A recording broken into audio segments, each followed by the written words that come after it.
This page is the front cover of the mag, isn't it? Classic stuff. Right, so it's issue 58, July 97, so smack bang in the middle of summer, proper N64 fever going on. It's all about Mario Kart 64 this month, and rightly so. What a game that was. They're calling it the first official UK review, so you know they're the place to go for the proper verdict. Looks like they're giving away a Mario Kart 64 tips book for free, which is decent. And not just one, but two massive posters of Mario Kart and Star Fox. Blimey, they're really pushing the boat out. Someone's gonna win an N64, and Mario Kart 64 itself, not bad for £2.50, eh? Down the bottom, under plus, they're teasing a few other bits coming up in the mag. Games like Silicon Valley, which I remember was a bit weird but had its moments. Multi-Racing Championship, pretty standard racer if I recall. Then War Gods, Duke Nukem 64, everyone was going mad for Duke at the time. And Lamborghini 64, another racer, seemingly. And Power Extreme is mentioned, sounds like they're talking about the 64DD, Nintendo's disk drive upgrade. Always promised much but didn't really deliver in the end, did it? Overall, typical front cover, lots of shouting, but you know what you're getting with this mag Nintendo news, straight up. This page is clearly riding on the back of that Mario Kart 64 hype from the front cover.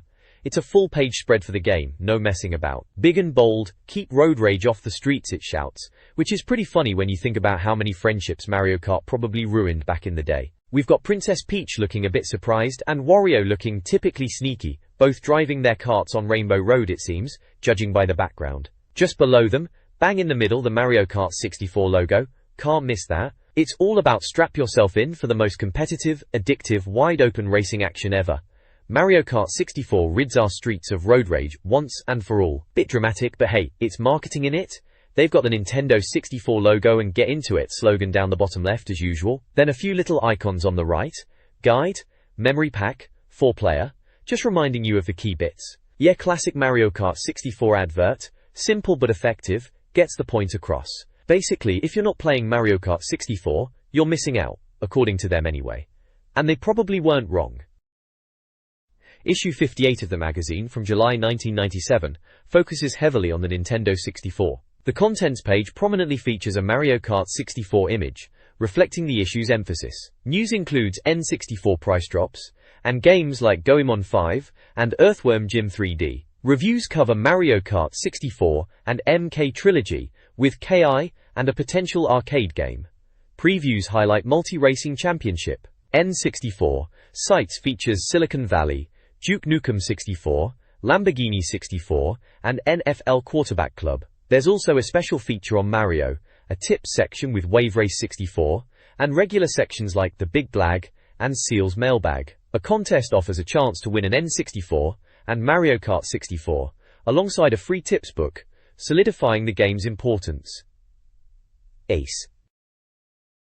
Nintendo 64 prices plummeted from £249 to £149, sparking mixed reactions. While a boon for potential buyers, those who recently purchased the console felt shortchanged. The price cut, driven by increased Japanese production and competitor price drops, Sony and Sega, boosted sales, bringing the N64 closer to PlayStation but still significantly ahead of the Sega Saturn. To appease early adopters, Games Limited distributed £200,000 worth of free games and accessories. Super Mario 64 and Turok were highlighted as key titles, with Super Mario 64 praised as a revolutionary game.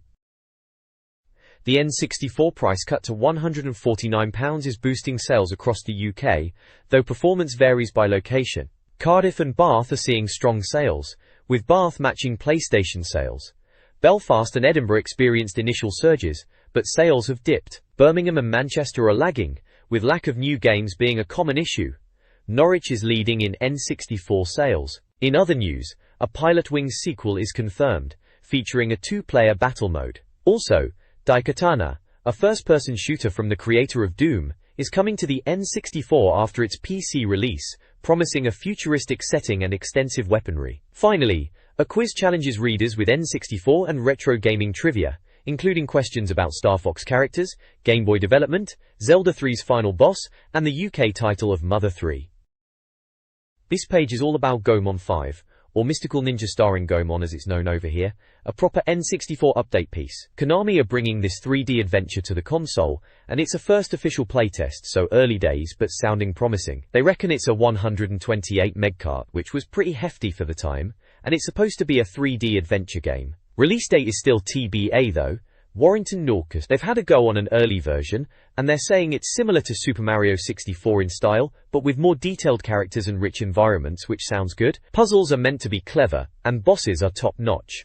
Ball Google. The story seems a bit bonkers, as Goemon and Ebisumaru get kicked out of a shop, then spot a huge alien spaceship. Turns out, these sinister aliens are plotting to turn the world into a theme park. Mad in it? Edie. Screenshots show Goemon in his village, then inside a spaceship, and battling some proper strange-looking bosses. One boss fight in particular is broken down step by step, showing Goemon using his stick and various attacks against a big Oriental-style robot-type enemy. They even mention a bizarre aeroplane section. The reviewer seems well impressed, saying Goemon on the N64 is taking gaming to a new level. Sounds like classic Konami quirky fun. This article previews 3 upcoming Nintendo 64 games. First, Goemon 5 is touted for its bizarre puzzles reminiscent of Super Mario 64 and features odd enemies. Next, Factor 5 is developing Turrican 64, a sequel to the run-and-gun series promising dynamic cameras and polygonal graphics. The game hints at potential 64DD add-on levels. Finally, Hudson Soccer, a game similar to International Superstar Soccer 64, is announced. It boasts the Japanese J-League license, standard game modes, and dynamic weather effects. The game was slated for a summer 1997 release on a 64-meg cart. This issue highlights the burgeoning N64 scene. Virtual Pro Wrestling boasts a large roster and brutal moves. Rare's dream game, Banjo-Kazooie, is revealed, while Silicon Valley is also anticipated. The US release schedule includes Hexen 64 and Star Fox 64, with Mario Kart 64 and Super Mario 64 still topping the charts. E3 is looming, showcasing 1,500 products, including GoldenEye 007 and Silicon Valley. Acclaim's WWF, Raw is War, is coming to N64. Other news includes a 3D fighter from the Metroid developers, a Tamagotchi game for the 64DD, Quake on a large cartridge, and more flight sims from Paradigm Simulations. The next page is a blast from the past, an advert for Disney games on the Super Nintendo and Game Boy. All the magic of Disney and all the challenge of Nintendo is the tagline, trying to appeal to both Disney fans and Nintendo gamers. Clever marketing that. They're pushing Pocahontas, Pinocchio, and Donald Duck in Maui Mallard. Maui Mallard, yeah, I remember that one. Pretty solid platformer actually. They've even got a quote here boasting an 87% score from NMS. Donald Duck rules and that's official, it says. Bit much lads, but it was decent. Pinocchio gets a quote too, saying it's a great little game with animation mimicking the Disney cartoon accurately, reviewed in September 96. So this is probably around late 96 or early 97 then, given the previous page talking about upcoming N64 stuff, and E3. Coming soon, The Hunchback of Notre Dame is also teased, so more Disney platforming action on the way. They're available on Super Nintendo and Game Boy, Pocahontas even on Game Boy Color apparently, trying to get everyone to double dip, cheeky. It's all published by THQ. And they're being sold at BT's, remember them? Models, hobbies, toys, games, the lot. Good old days. There's the Disney Interactive logo too, making sure you know it's official Disney stuff. Pretty standard advert really, playing on the Disney name to shift some SNES and Game Boy carts, as the N64 hype was building. This page is a proper blast from the past. It's all about the official 64DD news. Development's finished, they're saying, for the N64 disk drive. Right, so this thing's slotted underneath your N64 and let you play games on discs instead of just carts. Apparently it was a disk drive to handle bigger games rather than CDs. They used these custom discs, slightly bigger than floppies. They're banging on about loading times being loads faster than the PlayStation, which was a selling point back then. And get this, you could actually write to the 64DD discs, tailor your games. Bit of a strange concept really, never really went anywhere. It also doubled the N64's memory apparently, more RAM for games to use. They're saying you could use carts as well, load graphics from carts onto the discs, and move data around, save game data to discs, that sort of thing. Turok 2 is mentioned as coming to the 64DD, promising bigger levels and monsters. Sounds good on paper. SimCity and Star Fox 64 are given as examples of what you could do. Imagine building your SimCity on disk, then flying your R-Wing from Star Fox through it. The 64DD, didn't quite pan out, did it? Interesting idea at the time, but didn't exactly take off. The text highlights the ambitious features and games planned for the Nintendo 64DD. The system aimed to revolutionize gaming with online connectivity, including a built-in modem for online play, internet browsing, and downloadable content via a Nintendo network. It also featured an internal clock for in-game time progression, potentially influencing gameplay events. The article describes the planned game library, including titles like Mother 3, a 3D RPG with interactive elements, Cabbage, a genetic game, Mario Paint 64, promoted as the ultimate form of play, SimCity 64, with enhanced 3D environments, Pocket Monster 64, focusing on Pokémon trading, Super Mario RPG 2, and Creator, a world-building game with music composition tools. The piece suggests a retail model for game distribution with blank discs and in-store game copying, along with dedicated spaces for software updates. The author seems skeptical about the 64DD's lofty goals, mentioning the futuristic features and the screenshots of early PC Quake, suggesting the system's potential limitations. This page is a full-on advert for a sports magazine called Sported. Nice and simple, gets the point across. Right at the top it shouts, "Whether you jump, punch, ride or row." Bit dramatic, innit? But then you see the pictures, and yeah, they've covered the bases. There's a pole vaulter flying through the air, a boxer looking hard as nails, someone on a horse, and a rower pulling an oar. And what's funny is, they are all holding this Sported magazine, like it's some kind of must-have for sports fans. Looking closer you see familiar faces on the magazine covers, Alan Shearer, Robbie Fowler, Prince Nassim, even Damon Hill, so they've got football, boxing, Formula 1 and who knows what else inside. The tagline is, "You're sorted for sports," with a big Sported logo underneath. So if you were into your sports back then, and let's be honest, who wasn't, this magazine was probably trying to be your go-to for all the sports news. Can't say I remember it, but the advert does its job, I guess. The next page is a right blast from the past, an advert for the HMV/CVG challenge. Remember HMV? Good times. Anyway, this is promoting some kind of video game competition, starting on Saturday 28th of June. They're shouting about playing video games and winning a prize worth thousands. Always with the vague prize amount back then, wasn't it? You never actually knew what thousands meant. The advert is telling you to get full details in Computer and Video Games Mag, which they are calling the world's first and best games mag. Bit of a claim, lads. It's got that classic 90s CGI look, with a girl wearing a Namco branded dress, very futuristic at the time, or what we thought was futuristic anyway. Big question at the bottom is, are you the UK's #1 player? Bit cheeky. Getting straight to the point. So yeah, looks like a competition tied into Computer and Video Games magazine at HMV. Bet that was a busy Saturday for anyone who fancied themselves as a top gamer. This N64 update highlights Goemon 5, aka Sonic Wings, or Aero Fighters Assault, a 3D shooter with a 64 MB cart, promising intense dogfights and varied backgrounds inspired by Star Fox 64. The game features a radio chatter system with a diverse flight crew. In Japan, gamers discussed N64 game prices, finding discounts after initial releases. A top 5 bargain games Japan list included Wonder Project J2, Pilot Wings 64, and others. Finally, Star Wars Mania gripped Japan, fueled by Shadows of the Empire, on N64, and the upcoming special edition film releases, creating a massive cultural phenomenon. The N64 scene is buzzing. Fighting Twin, a new beat-em-up, aims to rival Killer Instinct Gold with polygonal fighters and 3D backgrounds. Sonic Wings Assault, Aero Fighters Assault, promises complete 3D freedom. THQ will bring Holy Magic Century L-Tale, renamed, to North America, an RPG. The controller pack's expandable memory is popular, although a light gun is off the table. Rumble Pack is gaining traction, especially with racing games. Nintendo Japan continues to win awards, with Miyamoto receiving a Most Valuable Person award, and Pokémon, Super Mario 64, and Mario Kart 64, all earning recognition. Upcoming Japanese releases include Turok, Dinosaur Hunter, Star Wars, Shadows of the Empire, and Go Go, Troublemakers. The top 5 games in Japan for May demonstrate the console's continued popularity.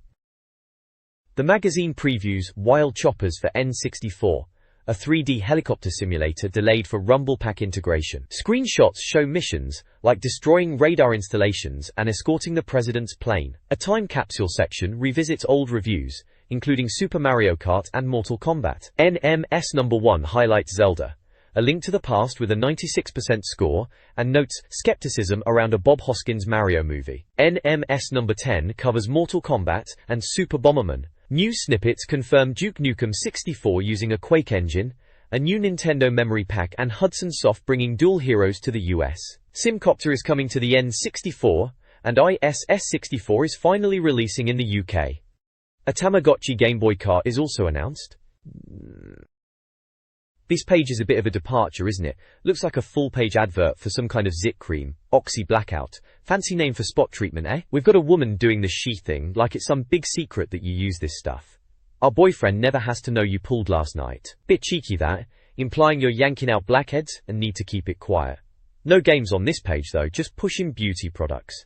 Right then, moving on. Aero Gauge, a futuristic racer for the N64, emphasizes air racing with above-track flight for overtaking. It features split-screen multiplayer and visually diverse tracks, from tunnels to cityscapes, with increasing difficulty. Players choose from races like Fusaha, Light, Interceptor, Fast, Meteor, Cornering Issues, Zero, Beginner-Friendly, and Jespecs, Orange. The page also mentions a 3D turd-style shoot-'em-up, Boba Fett game, where players, as Boba, escape the Sarlacc pit and hunt bounties. Finally, there's a Jurassic Park keyring game called Dino Attack, a Space Invaders-like LCD handheld, with a giveaway competition about the Jurassic Park movie. This page covers N64 updates, starting with Hudson Soft's Power League 64, a 3D baseball simulator. While boasting motion capture and a behind-the-batter camera, the reviewer finds it similar to existing titles. Next, a London company, Fox Data, offers to chrome plate N64 consoles and controllers for a fee, providing metallic color options. Lastly, rumors swirl about a potential Resident Evil port to the N64, with Capcom's Yoshiki Okamoto expressing interest in the 64DD's writable capabilities. Speculation includes a possible unique 64-bit version, even hinting at a Ninja version with added gameplay elements. Earthworm Jim 3D is coming to N64, developed by VIS Interactive and published by Interplay, aiming for a 1998 release. The game is a 64 meg cart and promises a proper 3D experience with classic Jim humor. Screenshots depict a dream kitchen, Jim's brain, and a pocket rocket subgame. The story involves Jim's head injury, trapping him in his brain with worlds based on phobias and fantasies. Other news includes a correction about Probe and Dead or Alive on N64, and details about a Hudson-made N64 controller and a 3D wrestling game. Duke Nukem will feature strippers, though modified. Tech Magic is developing Deadly Honor starring Steven Seagal. Finally, GoldenEye 007 is getting a 4-player battle mode. War. This page focuses on a competition for the video game International Superstar Soccer 64, ISS 64, with prizes including sub-Uteo sets, ISS 64 copies, and t-shirts. 2 contests are offered, Spot the Ball and Halftime Whistle, both involving guessing the ball's location in a screenshot. The page also profiles the magazine staff, highlighting their interests. Common favorites include Mario Kart 64 and Multi-Racing Championship. Additionally, the page mentions a new scoring system and an award. Finally, it includes trivia answers referencing Nintendo games like Star Fox 64, Zelda, and Earthbound. This magazine page details several competitions. Prizes include Mario-themed Nintendo 64 mouse mats, a deluxe carry case, a Tamagotchi, and the grand prize, an N64 console with Mario Kart 64. To win, entrants must answer N64-related questions. These questions cover the desert world from Super Mario 64, the N64's working title, the company that brought Tamagotchi to the Game Boy, the company that developed the N64 with Nintendo, and the location where animated manga movies are made. There's also a Neon Genesis Evangelion video up for grabs. To enter, send a postcard or sealed envelope with your answer and contact information to a London address by August 15, 1997. This advertisement from Excitement Direct showcases a wide range of Nintendo products from the late 90s. Primarily focused on the Nintendo 64, the ad features console bundles with Mario Kart 64 and International Superstar Soccer 64 priced at £187.99. They also advertised official colored controllers and the SharkPad Pro 64. The game selection includes popular N64 titles such as Mario 64, Pilotwings 64, and Turok, alongside less successful Japanese imports. The ad also highlights Super NES classics like Prince of Persia and Super Metroid, and promotes the Game Boy Pocket with classic games like Tetris and Donkey Kong Land. Excitement Direct also offered SNES gear and second-hand N64 games, typical of a mail-order game shop of the era, complete with an order form. Mario Kart 64 for the N64 has arrived in the UK, 3 months after the console's launch. This highly anticipated racing game is considered a natural evolution from the acclaimed Super Mario Kart on the SNES. The review highlights its excellent graphics and solid gameplay, making it a must-have for N64 owners, appealing to those who enjoy speed, alongside Wave Race 64. Key improvements include 3D tracks with uphill and downhill driving. The game features familiar courses with a fresh look. Information details: the racing game supports 1 to 4 players, utilizes a 96 meg kart, and costs £59.99. Multiplayer includes a 4-player versus mode. Save data is stored using a memory pack. The game is available now, featuring standard N64 gameplay modes and visually appealing graphics. This page is a full-page advert, and no surprises here, it's for Mario Kart 64. Following on from the review, this is really pushing the message home that you need to buy this game if you have an N64. It's plastered with screenshots, showing off the 4-player action, battle mode, and some of the courses, including what looks like Donkey Kong's Jungle Path. They're really driving home the message, calling it one of the best racing games of the decade, and of course pointing out, it's only for Nintendo. It's got that essential buy badge from the official Nintendo magazine slapped right on it, so they're clearly very keen on it, which after the review you'd expect. It's a pretty standard advert, big, bold, and right in your face, telling you what they think you should be buying. This page dives right into the Mario Kart 64 review. It's still pushing the game hard, starting with the N64 review banner right at the top so you know where you are. It breaks down the Grand Prix mode, explaining the cups and speed settings from 50cc right up to 150cc, and how the rivals get tougher as you crank up the speed. Good to know, especially when you're trying to show off to your mates. There's a section called Mode to Joy, which sounds a bit cheesy, but it's talking about the different gameplay options. Apparently there are 4 in total, including 2 for proper 4-player madness. They've even got a screenshot of Luigi Raceway in the Mushroom Cup, saying Bowser is in pole position. Always the show-off, that Bowser. Then there's Meet the Gang, which introduces the characters Wario, Bowser, Donkey Kong and Mario, with little action shots from the game. It mentions there are 8 characters in total, split into lightweight, middleweight, and heavyweight. Apparently each one has strengths and weaknesses, which matters in Grand Prix but not so much in time trial. Good info if you're trying to pick your best racer. It all looks pretty good, lots of colourful screenshots and clear sections. They're really making sure you know this is the game to get for your N64. Can't blame them, it's Mario Kart, after all. This text explores the game modes and character types in Mario Kart 64. Versus mode allows up to 4 players to race, with the screen splitting based on the number of participants. Time trial mode involves racing against the clock, with 3 mushrooms available for boosts. Battle mode focuses on popping opponents' balloons in arenas with varying elevations. The text also categorizes characters by weight. Heavyweights, Wario, Donkey Kong, Bowser, excel in top speed but are slow to accelerate and decelerate. Middleweights, Mario, Luigi, offer balanced performance, ideal for beginners. Lightweights, Yoshi, Toad, Princess, boast quick acceleration but lack top speed and struggle with cornering. Players must choose their character strategically based on their preferred racing style. Many Nivori. This page is all about getting ahead in Mario Kart 64, proper sneaky tactics, the kind you needed back then to beat your mates. It's titled, To Cut a Long Story Short, which is a bit of alright wordplay in it. They're talking about using shortcuts to get ahead, and they point out that in multiplayer, your so-called mates will likely try and ruin your day with a fake item box or banana skin classic. There's a section on the Yoshi Valley track, saying it's the trickiest shortcut to pull off, involving slowing down and jumping across a gap. They reckon you need to brake hard or it's a sheer drop, no kidding. Warrington Norsa? Then there's another bit showing a shortcut involving penguins, looks like on Snowland maybe? They say you can do it without a speed boost. And another one with Bowser taking a shortcut with liftoff, proper sneaky. Kiddie. The screenshots show the game in action, focusing on these shortcuts, with characters like Luigi, Bowser and even Wario having a run-in with some penguins. They even joke that Mario's made a bad start, but there's plenty of time to catch up, and that Wario is about to have a head-to-head with a penguin. Those penguins were right little blighters on that track, weren't they? Always trying to shove you off. Good times, good times. Sweet 16 highlights 4 classic Mario Kart 64 tracks. Luigi Raceway, a beginner-friendly oval, features a boost start, a slight tunnel drop, and a final power slide. Moo Moo Farm, a bumpier dirt track, includes gophers, a chicane with a bridge, and a concrete bridge. Koopa Troopa Beach offers jumps and shortcuts, including one after the first bend, and opportunities to fly over opponents. Finally, Kalimari Desert presents a sparse landscape with a slow-down sand, spin-inducing cacti, and a dangerous steam train requiring careful braking.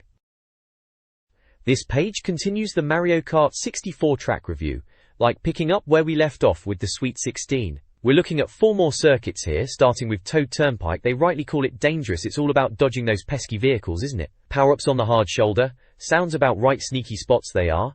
Then there's Frappe Snowland, the first of the icy tracks. Ice physics in Mario Kart, eh? A nightmare, but part of the fun. Exploding Snowmen, classic Nintendo silliness. Choco Mountain is up next, a dirt track in the mountains, bit of a maze with mist and sharp turns. They mention avalanches and drops, always kept you on your toes, that track. Finally, Mario Raceway, described as treacherous, even though it's short. Piranha plants by the side, ready to spin you out. Matza needs to get a gardener indeed. The tips are pretty solid for each track. Nothing groundbreaking, but good reminders for getting a decent lap time back in the day. All in all, a nice little rundown of some of the trickier circuits in Mario Kart 64. The next page takes us through a couple more circuits in Mario Kart 64. First up is Wario Stadium. They call it a motocross circuit, proper long one apparently, more for the heavier driver. Sounds like they're saying Wario built it and it's as ridiculous as you'd expect. They mention avoiding enemy fire. As it's wide and open, those shells are a pain, aren't they? Tips include mini-jumps and hitting ramps at full speed to get over the lower part of the circuit. The final bend is a wide one, take it early they say, the checkered flag is just around the corner. Next we're on to Sherbet Land, described as a track full of hazards. Giant penguins and ice-cold water. Lovely. They're not wrong there, plenty to make you wish you stayed indoors. First bend and boom, a penguin slides across the ice. Falling in the sea turns you into an ice cube, which sounds about right for Sherbet Land. The track has jagged corners, so absolute caution is needed, or you'll end up frozen solid. There's a tunnel with penguins guarding it, sounds a bit like Bruce Willis in Die Hard. And then more penguins lurking just out of sight near the pillars. Sunday roast they call it, typical British humour. So, more track guides, pretty standard stuff for getting through Mario Kart 64 back in the day. Mario Kart 64's battle mode, dubbed Survival of the Fittest, introduces several arenas beyond the original game's single-level format. Big Donut is a classic, lava-filled arena. Block Fort, a multi-level circuit, is considered the best. Double Deck offers similar multi-level action with color-coded platforms for strategic navigation. Royal Raceway presents a tarmac course with water hazards, emphasizing careful driving, jumps, and grass-verged shortcuts. Finally, Bowser's Castle features both indoor and outdoor racing, complete with thwomps, a narrow lava bridge, and Bowser himself. Each course offers unique challenges, demanding strategic item use and skillful maneuvering. Mario Kart 64's tracks offer diverse challenges beyond battle mode. DK's Jungle Parkway features dirt roads, a river hazard, steamboats, native stone throwers, a bridge, and a cave. Skyscraper emphasizes staying on the track, with safe blue sections and dangerous grates, and highlights Donkey Kong's disruptive presence. Bombs Away is a mechanic where knocked-out carts transform into bombs, adding a comeback element.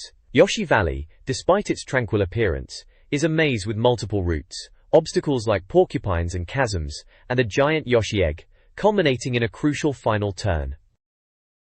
This section of the review focuses on the core gameplay elements, and a couple of tracks in Mario Kart 64. It details the iconic power-ups, bananas for slipping opponents, mushrooms for boosts, green shells for basic projectiles, and red shells for homing attacks. The review also mentions the victory lap animation after a Grand Prix. 2 tracks are then highlighted. Banshee Boardwalk is described as a spooky, dark track with challenging corners, a giant fish jump, and a lack of guardrails. The reviewer warns of the dangers of falling into the water. Rainbow Road is noted for its length, neon colors, and tricky layout, with warnings about pitfalls, straying off course, and the challenging Chomp character. Despite the dated graphics, both tracks are deemed classic challenges. This page details the power-ups of Mario Kart 64, including bananas, golden mushrooms, stars, and more. It offers descriptions and screenshots to illustrate each item's function. Reviewers' comments are also included, with Sean White praising its addictive battle mode despite some preferring the original. Dave McComb defends the game, highlighting its multiplayer fun, particularly on tracks like Rainbow Road, despite his opinion that single-player is a bit dull. The review section features a breakdown with scores for strategy, action, and originality. Graphics receive a 91% rating, absolutely excellent, sound 88%, cute tunes and cheesy speech, playability 92%, simply awesome, and lastability 86%. The overall verdict is a superb 90%, recommending Mario Kart 64 as a great game. Absum. This review of Mortal Kombat Trilogy on the Nintendo 64 is enthusiastic, calling it the bloodiest beat-em-up in Nintendo history. Despite the rising popularity of 3D fighters, the game sticks to its 2D roots. The review showcases screenshots of classic N64 graphics and the plot thickens section detailing the story, Shao Kahn's invasion of Earth, dimensional portals, Scorpion's aloofness, and Sindul's resurrection. Published by GT Interactive in June 1997, it cost £59.99. The game is a beat-em-up supporting 1 to 8 players, with an 8-player combat mode. Tech specs include a 64 meg cart and no battery backup or memory pack usage. The review suggests a positive outlook, anticipating a gory fighting experience. Mortal Kombat Trilogy features over 26 characters, drawing from previous games. Notable characters include Kano, described as a traitor, Reptile, Shao Kahn's servant, Mileena, resurrected by Khan, Kung Lao, Shang Tsung, Sindel, Sector, Striker, Nightwolf, and Shiva. Character bios highlight their relationships and backstories, often with dark and violent themes. The review highlights the game's gruesome features. Animalities include Striker transforming into a T-Rex to defeat Scorpion. Fatalities shown include Sonya Blade's fiery kiss, and Nightwolf and Shang Tsung's brutal finishing moves, all staying true to the series' over-the-top, gory style. This page explores Mortal Kombat trivia and compares the early games. It discusses interesting facts like the origins of Ermac and Noob Saibot's names and rumors about hidden images in the games. The review also touches on the Mortal Kombat movie, comparing it to the Street Fighter film. A key section presents a Mortal Comparisons table, comparing the first 3 Mortal Kombat games and Trilogy. The table highlights the increasing number of playable characters, with Trilogy boasting 26, compared to the original 7. Features like fatalities are present in all, while animalities, babalities, brutalities, friendships, combos, running, and combat codes appear in later installments, showcasing the franchise's evolution in features and violence.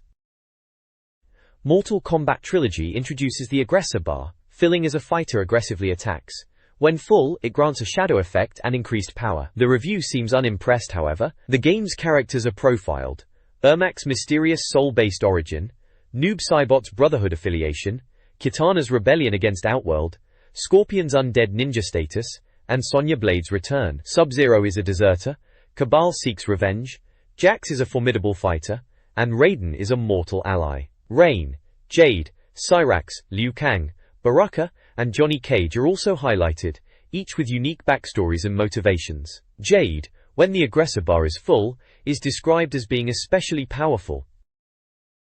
The Mortal Kombat Trilogy review on N64 focuses on its nostalgic appeal, highlighting the series' signature fatalities, friendships, and brutalities. The review also mentions cheat codes to unlock hidden content. While praising the graphics and the inclusion of various backgrounds, reviewer Sean White is ultimately unimpressed. He finds the gameplay jerky and the sound muffled, requiring a significant volume increase. The review scores reflect these criticisms, with graphics receiving an 86%, but sound scoring a low 52%, and playability at 63%. Overall, the game receives a disappointing 56%. The reviewer concludes that the game feels lazy and doesn't deliver a significant improvement over previous entries, even suggesting it's not as good as Killer Instinct Gold. This article features cheat codes for 2 Nintendo 64 games, Killer Instinct Gold and Turok: Dinosaur Hunter. For Killer Instinct Gold, the article provides classic cheat codes to unlock characters like Gargos, access all costumes and options, and even view the credits. It also includes codes for stage selection, character-specific button combos, and gameplay speed enhancements, with options for fast play and ultra-fast. The article highlights Killer Instinct Gold's features, perhaps subtly comparing its quality to another fighting game, Mortal Kombat. In contrast, the Turok, Dinosaur Hunter section focuses on a simpler trick, changing the game's intro style to different visual effects through the cheat menu. The author reminisces about the excitement of discovering any secret, however small, in games. This page offers tips and tricks for several N64 classics.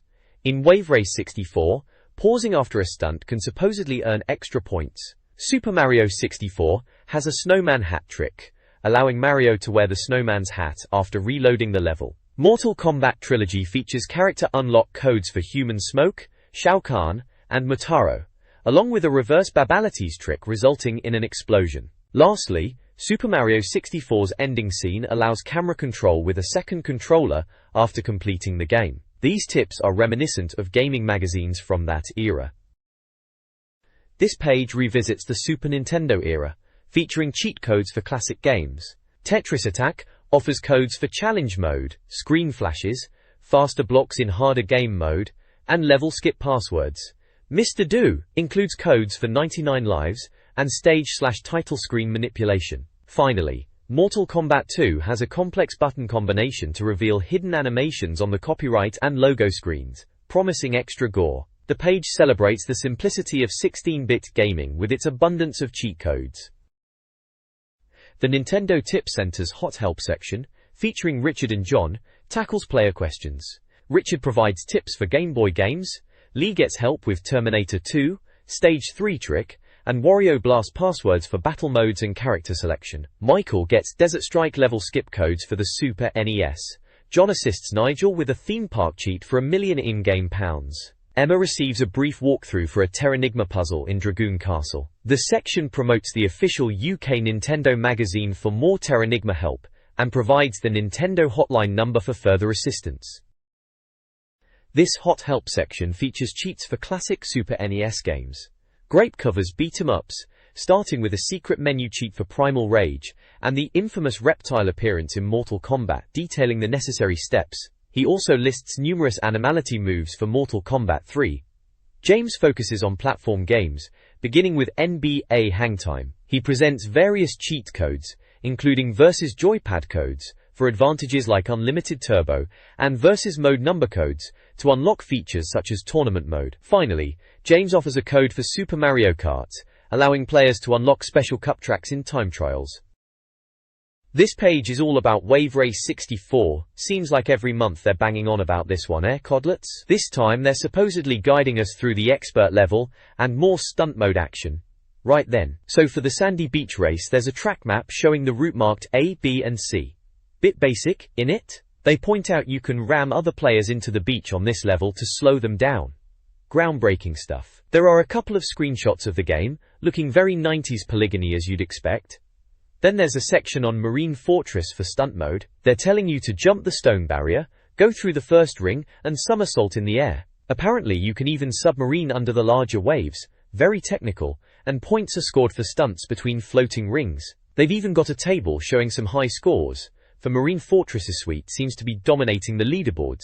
There's a target score of 10,000, which sounds like a challenge for anyone still playing this now. Another screenshot shows a player doing a stunt, and the on-screen score and time. Guessed. At the bottom there's a tip about slowing down for corners in the ring sections. Apparently, every ring is important. Well, cheers for that nugget of wisdom. And as always, they've got the Nintendo hotline number down there for all your burning questions, probably about Wave Race 64 again, knowing them. This article details a guide for the Sunset Bay course in Wave Race 64. The guide breaks down the course into sections, AF, offering specific strategies for navigating buoys and utilizing the environment. Section A focuses on managing currents, while B emphasizes beach hugging.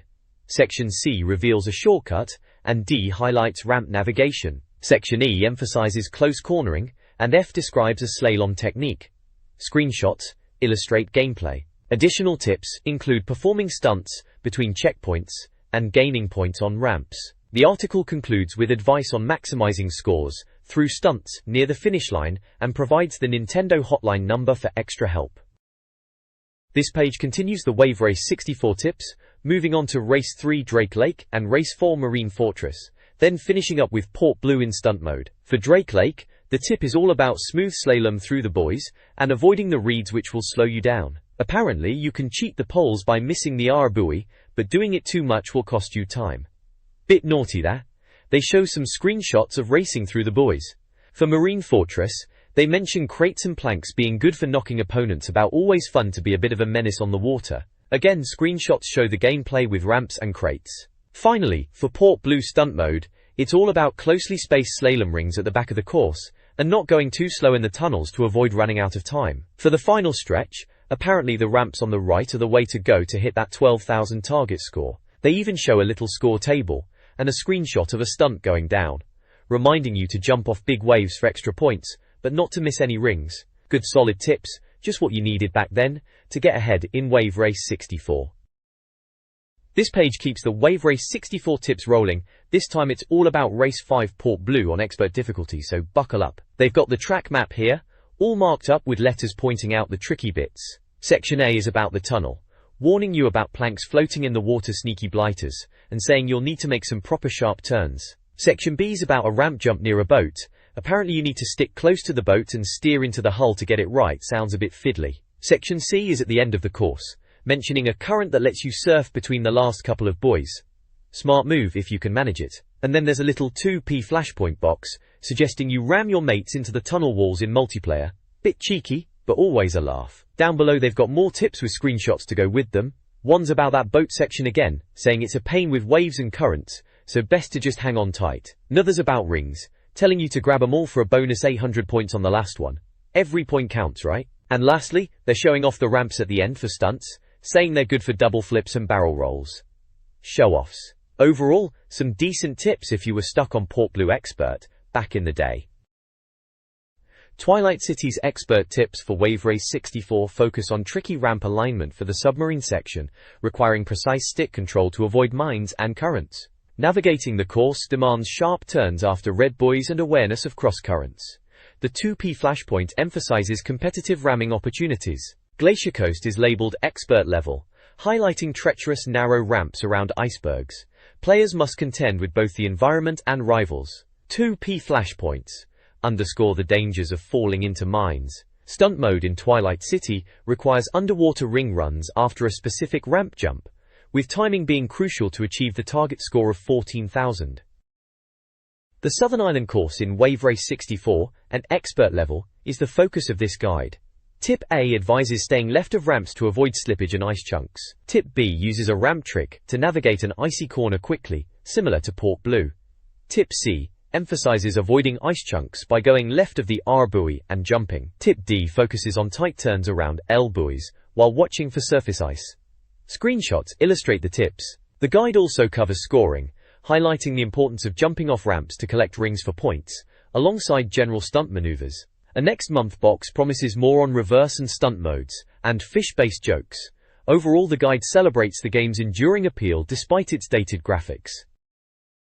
This guide details a section of the SNES game Terranigma, specifically the Bloody Mary segment in Litz Castle. The guide, presented in a classic magazine format with screenshots, provides 6 steps to navigate this part of the game. Players must protect L, deal with ghosts, and then head to Freedom Town. Tasks include helping Belle, Eddie, and Stoma, learning about the Mystic Anchor, and getting Mac to grind beef. The guide culminates in obtaining logs from Cumin Forest to build a bridge.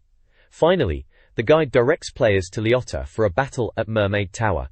A supplementary table provides enemy hit points for monsters, like fire stars and cave golems, assisting players with combat strategies. This Terranigma guide continues, covering several steps in the game. Step 7 involves Phil's journey to Mermaid's Tower, battling red fish, and receiving an engagement ring. Step 8 sees Phil delivering the ring in Freedom, exploring caves, and obtaining an air herb.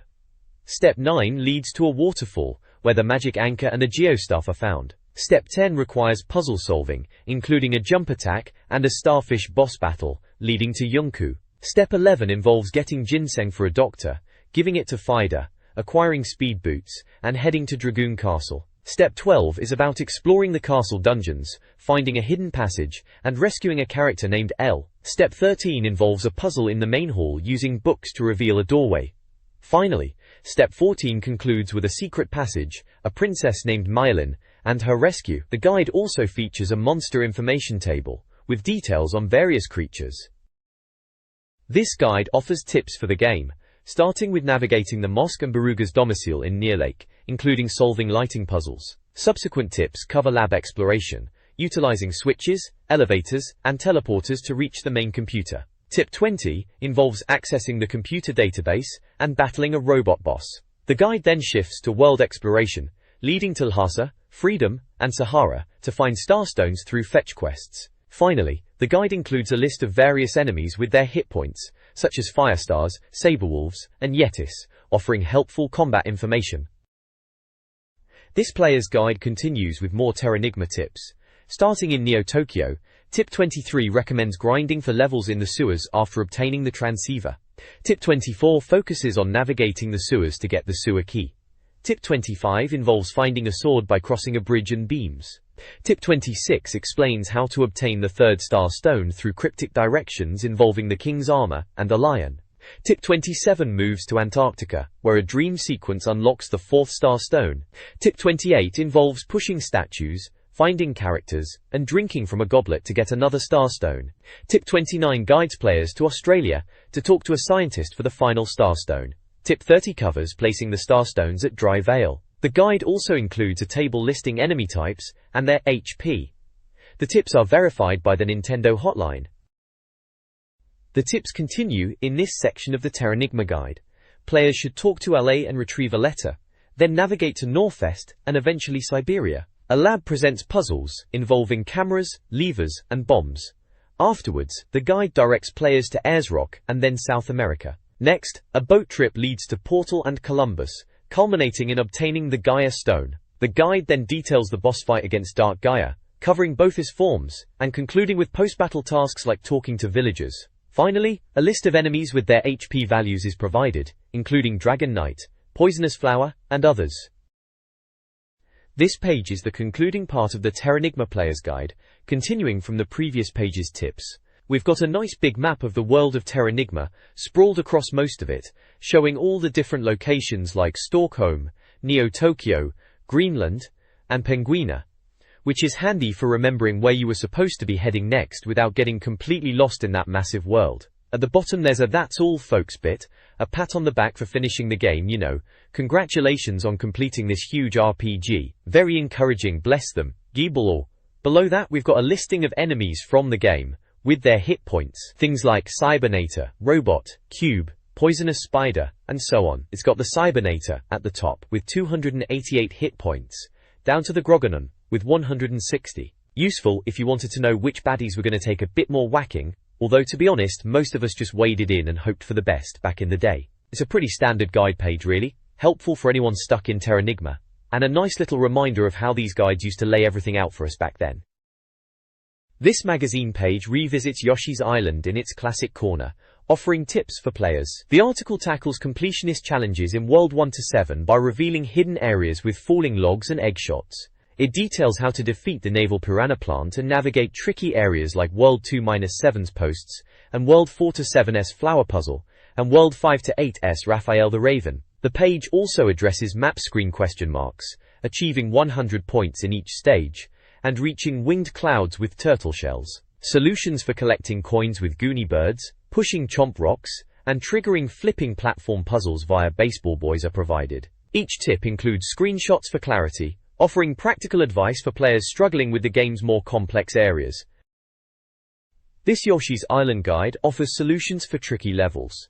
For World 5-7, find the white bird and collect the items above. In 6-1, nudge a crate with Yoshi's floaty jump to access coins blocked by a chain chomp.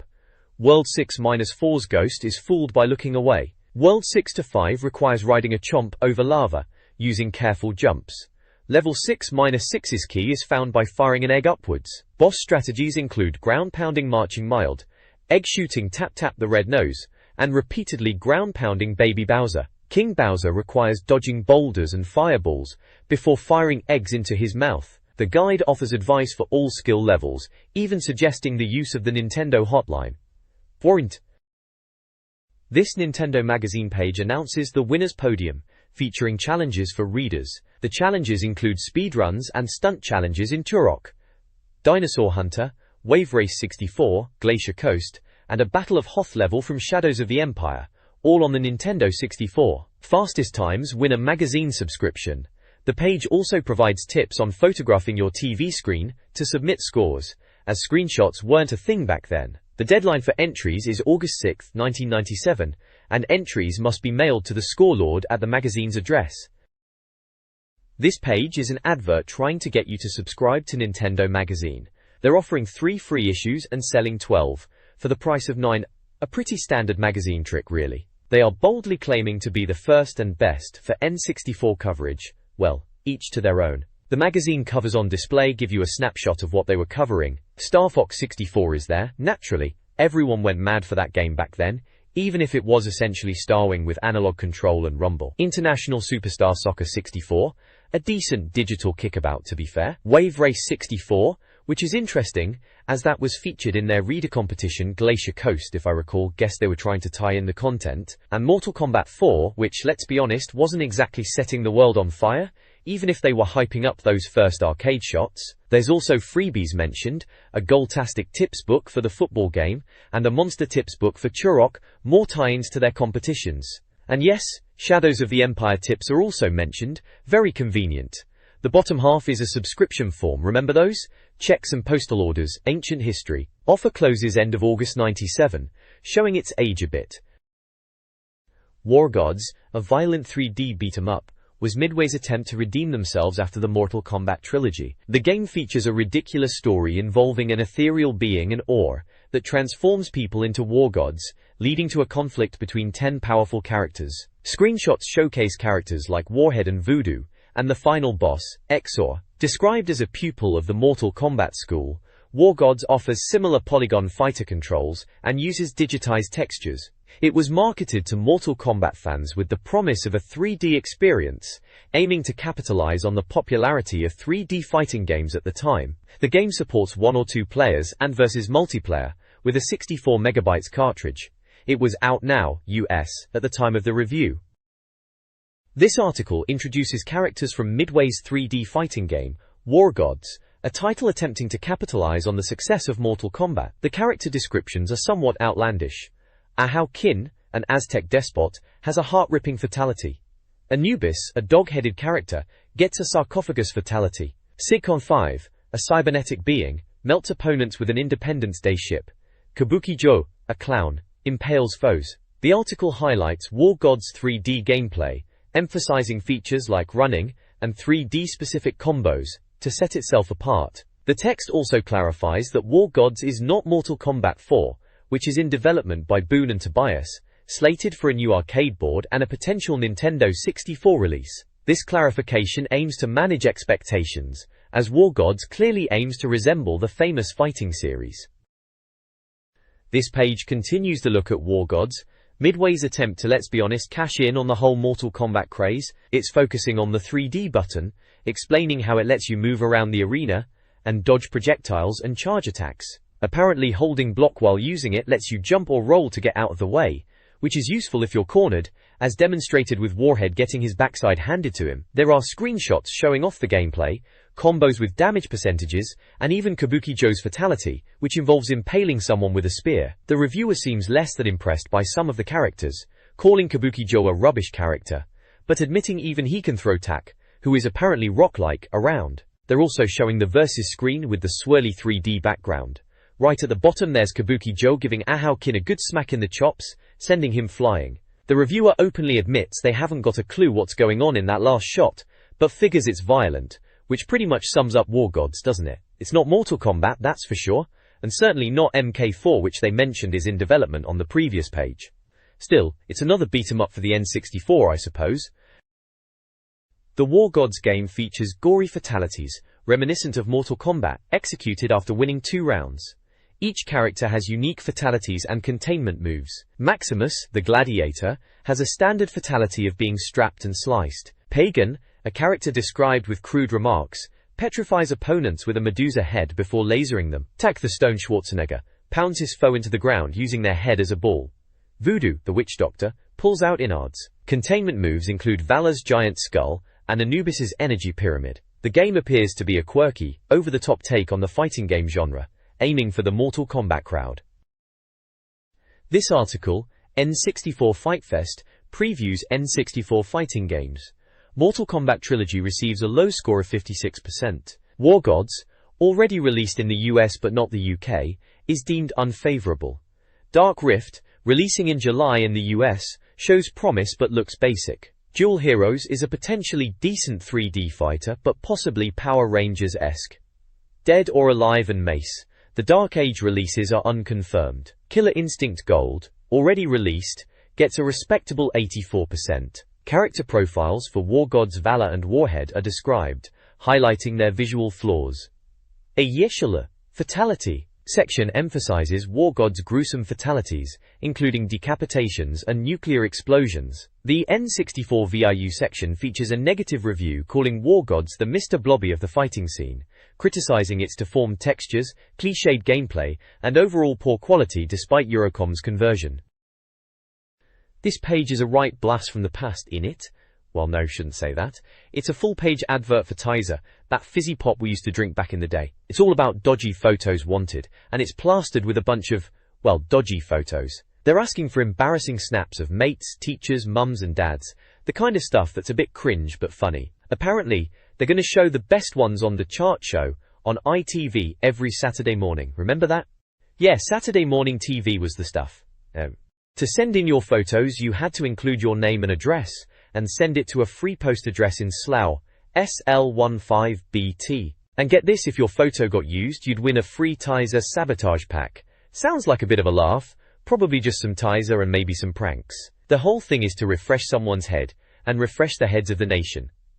Cheeky, the advert's got a big can of Tizer at the bottom right with a weird cartoon head on it, bursting out of the top of the can. Very 90s. The photos themselves are pretty funny, kids pulling faces, blokes on holiday, that kind of thing. Nothing to do with Nintendo games really, just pure 90s nostalgia fuel. It's a bit of a weird advert when you think about it, but hey, it gets Tizer in your head, doesn't it? This classic Seal's mailbag section features Seal's humorous responses to reader letters. The first letter, Cash Converters from Chris Ellis, offers outlandish ways to afford an N64, drawing a horrified but amused reaction from Seal. What an idiot! Highlights a friend's ignorance of the N64, leading Seal to call him a moron. Finally, It's a Dog's Life from Jean-Claude Van Duck and Steven Seagal involves a comical plan to replace the magazine's editor. The page showcases the magazine's personality and features a snapshot of the kind of humor present in magazines of the time, with mention of the popular game ISS-64. This month's magazine features reader letters, including Steven complaining about N64 game prices compared to PlayStation, while Seal advises him to stop moaning. Another reader is frustrated at buying the wrong magazine and questions PL speed and borders. Daniel asks Seal about his favorite games and hobbies. Yub J. The picture of the month features a creature drawing by Lee Martin. Reader art includes a Turok-themed drawing and a caricature of Simon, mentioning Matthew Dalrymple. The FAQ section addresses Wave Race 64 PAL versus NTSCS. PAL has borders and is slower. The likelihood of Donkey Kong Country on N64, Star Fox 64 and the Rumble Pack, US controllers on UK consoles, and the 64DD release in Japan with Mother 3 as a launch title, and mentions Rare's upcoming N64 title. This month's mailbag, hosted by a lightsaber-wielding Seal, features reader responses and Q&A. A letter from Peter O'Connor praises the N64, comparing its hits like Turok and Super Mario 64 to competing consoles games. Seal agrees, reminiscing about classic Nintendo consoles and hyping the 64DD, though acknowledging its underwhelming performance. Reader art includes a Star Wars/Nintendo mashup, a Donkey Kong Country 64 piece, a Bomberman comic, and Seal fan art. In the Q&A, Simon addresses reader questions. Japanese 64DD machines won't work in the UK, and RPGs on the 64DD were expected on discs. Zelda 64 will utilize 64DD features. ISS Pro on PlayStation is deemed superior to ISS 64, which is delayed. Doraemon is unlikely to be released in the UK. Super Mario RPG 2 might come to the UK, along with Dual Heroes action figures. Mega Man 64 news is scarce, while Wayne Gretzky's 3D Hockey is planned for UK release. 2. The mailbag section features Seal humorously rejecting a reader's bribe of a drawing and a pork pie for an N64 and Turok. More reader art appears, and a new editor, the Seal Sniper, is introduced, seemingly replacing Claypots. Seal's Most Wanted returns, showcasing reader suggestions, which Seal dismisses, except for praising Simon Clay's. Simon's Q&A reveals colored Game Boy pockets and link cables are hard to find. Super Mario RPG 2 on 64DD is still slated, and Dual Heroes merchandise is unlikely. Theme Park on N64 is improbable. Simon defends the N64's D-pad. Release dates dominate. Tetrasphere is expected in autumn. Mortal Kombat in arcades in September. N64 version in early 1998. NBA Hangtime, Wayne Gretzky's 3D Hockey, Star Fox 64, GoldenEye 007, and Yoshi's Island are all targeting September releases. This page is all about Multi-Racing Championship for the N64. Imagineer are bringing this one out, and it's a 3D racer, unsurprisingly. No release date yet, just TBA, and it's a hefty 64 meg kart, which was pretty big back then. They're saying it's like Nintendo's own Cruisin' USA, but infinitely better. Cheeky sods. The preview reckons it's shaping up nicely, looking stunning and much more solid than those 32-bit efforts. They are really pushing the boat out, saying it will fill the racing void if you were insulted by Cruisin' USA, which is a bit harsh, but you know what they mean. There's a bunch of screenshots showcasing the gameplay. They mention you can steer through tunnels with gorgeous lighting effects, and they point out a blind corner. It seems off-road driving is a big part of it too. They call it treacherous. The bottom bit, take a closer look, is all about the cars. Apparently you can walk around the 8 selectable vehicles in the garages, and check out the 3D models, pan around, zoom in, like you're buying a second-hand motor, but much safer. Then there are more screenshots showing car customization menus for things like standard, tire, brake and suspension. So it looks like there's some depth to tweaking your ride as well. Looks alright, might be one to watch, especially if you're after something a bit more serious than Cruisin' USA.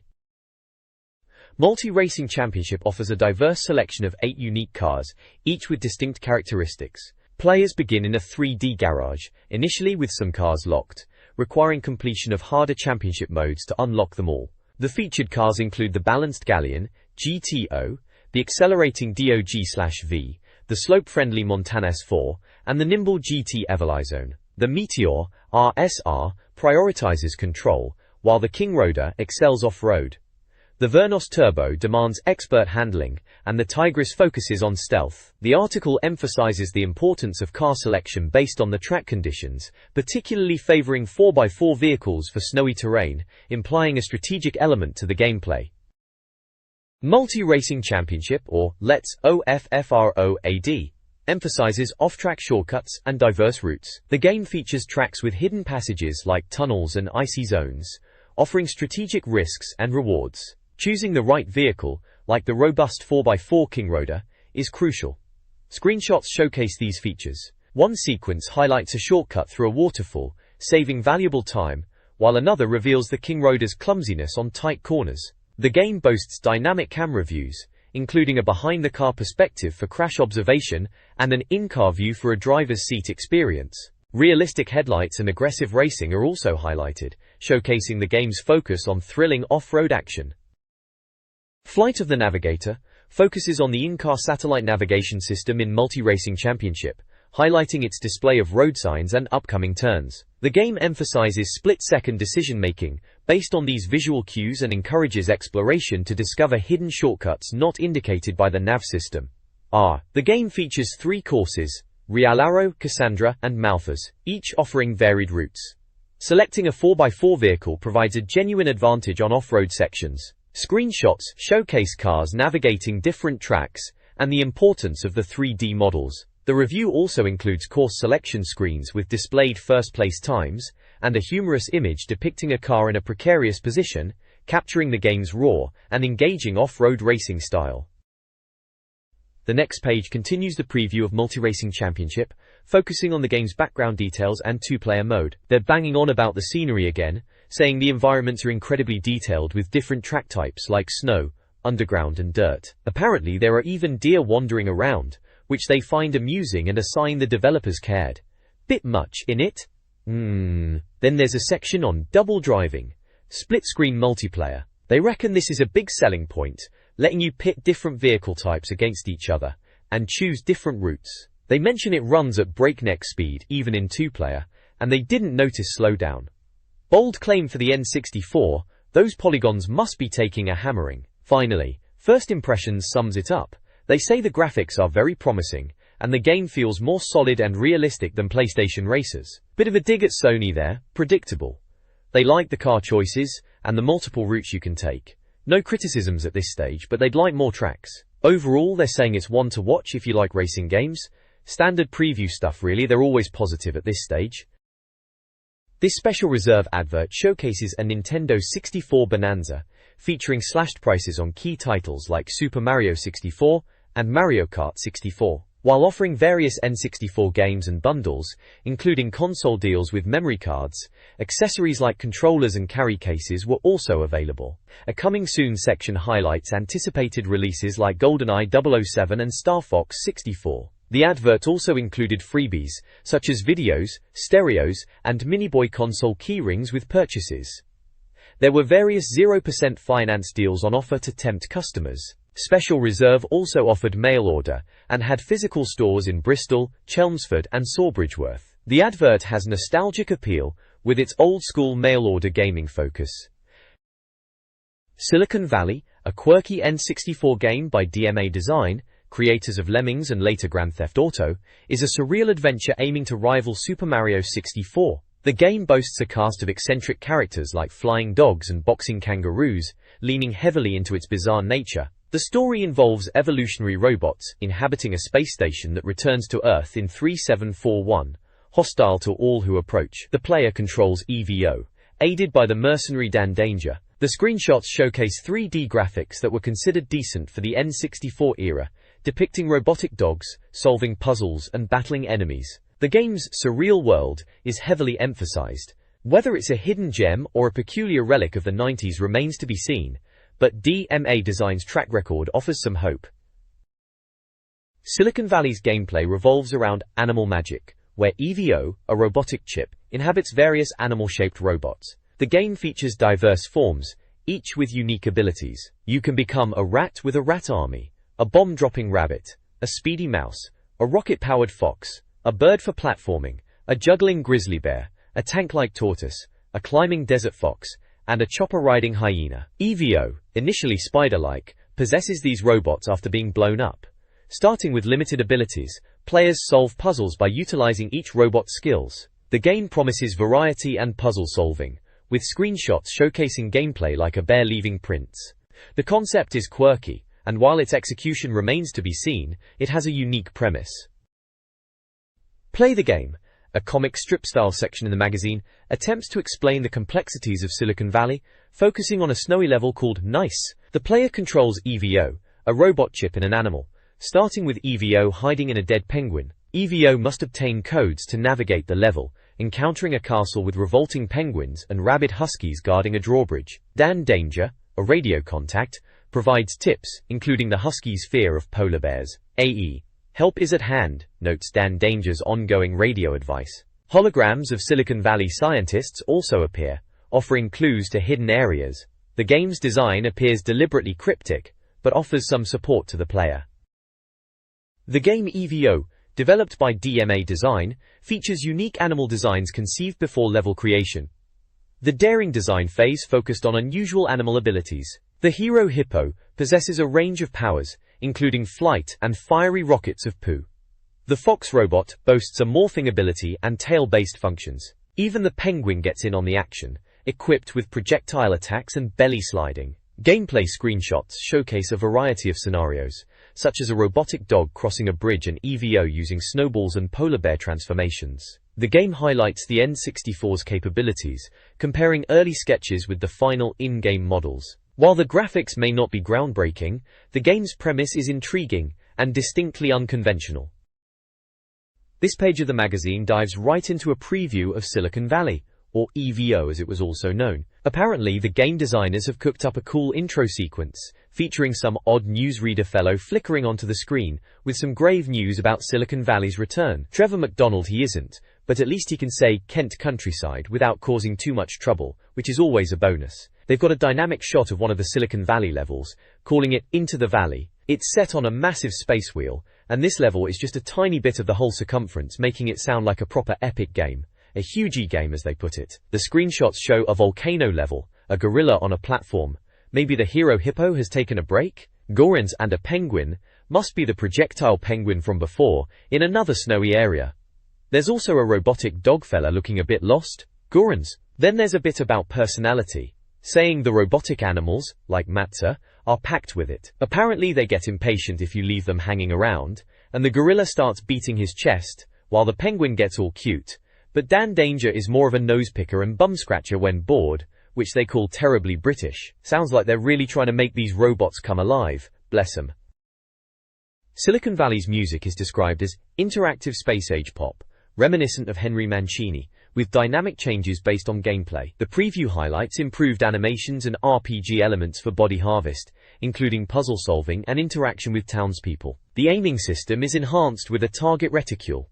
Cutscenes introduce Adam's spaceship and the Alpha Command Center, featuring Commander Daisy, his love interest. Screenshots showcase Silicon Valley's quirky animal characters, including juggling bears, skiing huskies, and robot rabbits, promising a distinctive and humorous gaming experience compared to more traditional titles. The next page is all about Duke Nukem 3D coming to the Nintendo 64. Right after we got Doom 64 and Hexen 64, now we're getting Duke. Apparently Nintendo Magazine went to visit Eurocom, who are based in Nottingham, in a secret submarine base no less, to see how the conversion is coming along. The article reckons that in the hierarchy of shooters, Quake is top dog, no surprises there, but Duke Nukem 3D and Exhumed are snapping at its heels for second place. All three are either confirmed or heavily rumored for the N64. They say Eurocom is rattling through the conversion and planning to add some new bits and pieces to make the N64 Duke the definitive version.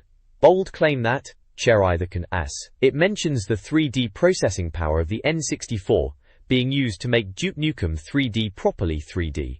Unlike the PC version's rooms above rooms clever trickery. They're talking true 3D levels, polygonal bosses, and explosions with Turok-style shockwaves. Seems they are really pushing the boat out. They end by saying it leaves other versions, and PlayStation in particular, in the dust, calling PlayStation a bit barbare. Bit cheeky that is. There are some screenshots from the N64 version showing off massive Turok-style explosions and massive 3D bosses, although the boss in the pic just looks like he's standing there to be honest. Still, Duke Nukem on the N64, that's something a lot of us were looking forward to back then. The N64 version of Duke Nukem 3D, humorously titled Bits Out for the Lads, features significant changes. Eurocom is altering the game's content, notably replacing the opening level's Risk Cinema scene with a Bikini Atoll documentary, likely due to Nintendo's censorship policies. The game's iconic audio is also being updated. While classic Duke lines remain, new ones are being recorded with the original voice actor, overseen by George Broussard, to maintain the character's attitude. Finally, enhanced sound design is being implemented, using the N64's capabilities to create a more immersive experience. Ambient sounds, like fire hydrants, will enhance the game's atmosphere. Despite the toned-down content, the conversion appears promising, showcasing explosions, weaponry, and exterior environments. This article previews the N64 conversion of Duke Nukem 3D, highlighting developer Eurocom and their efforts. Eurocom is reworking graphics and enemy designs, emphasizing redesigned weapons with animations, including a new plasma cannon exclusive to the N64 version. Concept art showcases weapon designs, including a Blade Runner-inspired pistol. The article also provides background on Eurocom, a longtime Nintendo conversion specialist. A table lists their extensive gameography spanning NES, SNES, and N64 titles, such as War Gods, Maui Mallard, and Earthworm Jim. Screenshots display the final RPG design, a new shotgun with a pump-action reload, and the plasma cannon. The article also teases destructible environments, typical of Duke Nukem gameplay.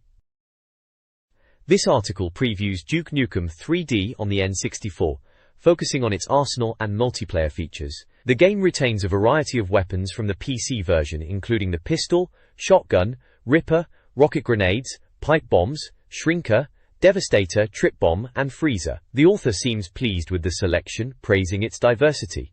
Single player offers on your own, with AI opponents or Duke bots. Multiplayer includes split-screen Duke match with 2 or 4 players and all the options from the PC version. The article highlights multiplayer as a key feature, with Eurocom planning to include numerous modes. The reviewer does express concerns about the visibility issues of 2-player split-screen on the N64. This page explores Duke Nukem 3D on the N64, focusing on Duke's personality and in-game items. A Dukeism section highlights his iconic catchphrases, both crude and polite. The Stuff What You Can Pick Up table lists essential items like medikits, armor, jetpacks, night goggles, and more, with humorous descriptions. The How Common section adds another layer of amusement, using phrases like, as common as the brown proverbial muck. Screenshots showcase items and scenarios, while a brief mention of the shrink ray and RPG launcher ties back to previous weapon discussions. Overall, the page offers a fun look at Duke Nukem 3D, emphasizing its personality and item usage beyond just shooting. This advertisement, spread from a late 90s magazine, showcases a variety of N64 and PlayStation game retailers. Skill Academy advertised imported N64 consoles and games, with titles like Mario Kart and Blast Corps at import prices. Ultraplay offered a range of N64 games, including Doom 64 and Star Fox, alongside accessories. Console King heavily promoted Star Fox 64 bundles, and also sold PlayStation games and import chips. Finally, CA Games and Future Games, similar to modern classifieds, offered new and used games across multiple platforms, including N64, PlayStation and Sega Saturn, highlighting the era's import game scene and the burgeoning mail-order business. This page is all about Lamborghini 64. Reckon they are trying to get some attention before Multi-Racing Championship comes out. It says there's going to be a right old racing game battle coming up with this, Cruisin' USA, Top Gear Rally and San Francisco Rush, all due around the same time, towards the end of '97. Sounds like they reckon Lamborghini 64 might be the dark horse to steal the show. They are pushing this as an exclusive first look at the game, showing off some in-game shots of the Lambos. They've even captioned one saying, "Oh, I'm not sure." Bit sarcastic like, sure, go on score. Anyway, it seems like Lamborghini 64 has got the usual game modes: arcade, tournament, time trial and championship. Standard stuff for racers back then really. They're saying the developers, Titus, have used Greek architecture for the backgrounds, which is a bit different I suppose. There are also pictures of the tracks as wireframes, and then textured, and they are saying eagle-eyed players might spot shortcuts. Always good to have a sneaky shortcut. Looks like a decent racer, might be one to watch when it comes out. This page goes deeper into Lamborghini 64. Seems like they're really pushing the graphics, talking about lens flares and other fancy effects the N64 can do.